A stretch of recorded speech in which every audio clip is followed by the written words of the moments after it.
뉴욕 증시 강한 소비와 금리 상승의 혼조, 나스닥 0.2% 하락 마감. 뉴욕 증시는 기업들이 실적이 양호한 가운데 강한 소비에 국채 금리가 오르면서 혼조세를 보였습니다. 17일 뉴욕 증권거래소에서 다우존스 30 산업평균지수는 전장보다 13.11포인트, 0.04% 오른 33,997.65로 거래를 마쳤습니다. 스탠더드 앤드 푸어스 S&P 500 지수는 전장보다 0.43포인트, 0.01% 떨어진 4,373.2로, 나스닥 지수는 전장보다 34.24포인트, 0.25% 밀린 13,533.75로 장을 마감했습니다.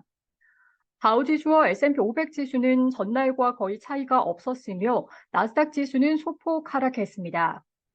투자자들은 소매 판매와 국채 금리 움직임, 3분기 기업 실적과 지정학적 긴장 등을 주시했습니다. 개장 전 발표된 소매 판매가 강한 모습을 보이면서 국채 금리가 오름세를 보였습니다. 미국의 9월 소매 판매는 계절 조정 기준 전월보다 0.7% 늘어난 7,049억 달러로 집계됐습니다. 이는 월스트리트저널이 집계한 전문가들의 예상치인 0.3% 증가를 웃도는 수준입니다. 전달 수치도 0.6% 증가해서 0.8% 증가로 수정됐습니다. 미국의 소비가 강한 모습을 유지하면서 연방준비제도의 추가 긴축 위험도 커졌습니다. 10년물 국채금리는 이날 13bp 이상 오른 4.84%를, 2년물 국채금리는 10bp가량 상승한 5.21%를 기록 중입니다.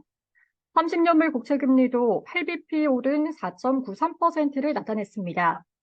10년물과 30년물 국채금리는 이달 초 기록한 2007년 이후 최고치 수준에 근접했습니다.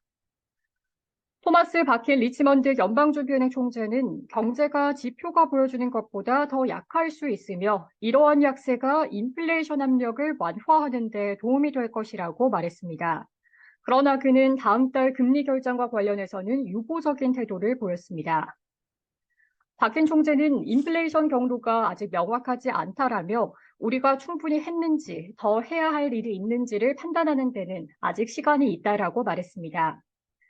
이스라엘과 하마스 간의 전쟁도 시장의 주목을 받고 있습니다. 이스라엘의 가자지구 지상군 투입이 임박한 가운데 조 바이든 미국 대통령이 오는 18일 이스라엘을 전격 방문한다는 소식이 나왔습니다.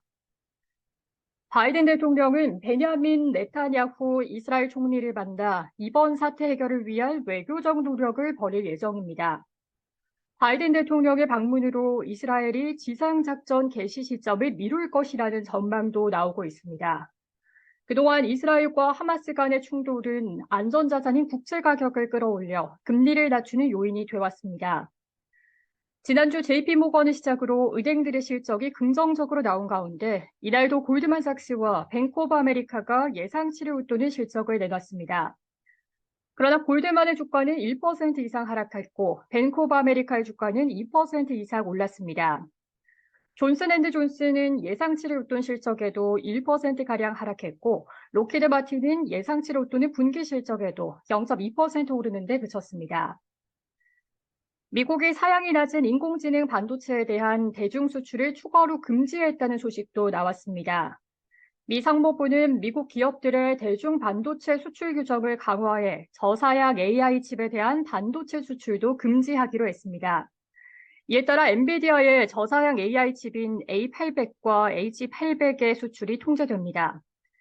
엔비디아의 주가는 이 같은 소식에 4% 이상 하락했습니다. AMD와 인텔의 주가도 모두 1% 이상 하락했습니다. S&P 500 지수는 자재와 에너지, 금융과 필수 소비재 관련주가 오르고 기술과 부동산, 유틸리티 관련주는 하락했습니다. 뉴욕 증시 전문가들은 소비가 강한 모습을 보이면서 금리가 오른 점이 주가에 부담으로 작용했다고 말했습니다. 노스앤드 프라이빗 웰스의 알렉스 맥그레스 최고 투자 책임자는 CNBC에 소매 판매가 예상보다 강한 모습을 보이면서 금리를 다시 시장의 문제가 되는 수준으로 끌어올렸다라고 말했습니다.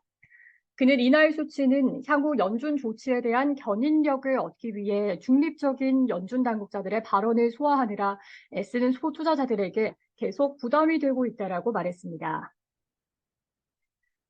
인디펜던트 어드바이저 얼라이언스의 크리스 자카렐리 최고 투자 책임자는 마켓워치에 지금은 채권 시장이 주식 시장을 이끌고 있다라며 지난 2달간 보아온 추세를 다시 보고 있다라고 말했습니다. 조 파이낸셜의 안드레스 가르시아 아마야 창립자는 이번 소매 판매는 침체가 일어나지 않을 것이라는 또 다른 지표인 동시에 연준이 침체 없이 금리 인상을 단행할 수 있다는 연착륙 진영을 뒷받침하는 자료라고 말했습니다. 시카고 상품거래소 패드워치에 따르면 연방기금 금리 선물 시장에서 마감 시점 연준이 11월에 금리를 동결할 가능성은 88%에 달했습니다. 12월까지 기준금리를 동결할 가능성은 57.1%를, 금리를 0.25%포인트 인상할 가능성은 42.9%에 달했습니다. 시카고 옵션 거래소 변동성 지수는 전장보다 0.67포인트, 3.89% 오른 17.88을 기록했습니다.